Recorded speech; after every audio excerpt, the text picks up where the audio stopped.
Hi everyone, welcome to Nefis TV. Here's a quick and easy fruitcake to enjoy during afternoon tea, or just anytime. Firstly, coat 1 cup of dried fruit mixture with some flour, cause this way fruits won't sink when added into the cake batter and rise better with the cake. In a whisking bowl, beat 3 eggs with 1 cup of granulated sugar. Add in 200 ml of fresh milk, 100 ml of vegetable oil and continue beating. Next, add the dry ingredients, 2 cups of flour, 2 teaspoons of baking powder and 2 teaspoons of vanilla sugar, then stir briefly until smooth. Now fold the fruit mixture into the cake batter gently. Pour the batter into a greased cake pan.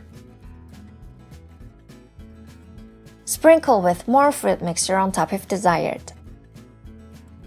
Bake for 45 minutes in an oven preheated at 160 degrees. Fruitcake is ready to serve once cooled down.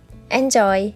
If you enjoyed the video, don't forget to hit the like button and subscribe to our channel. Please comment below for further questions. Thanks for watching!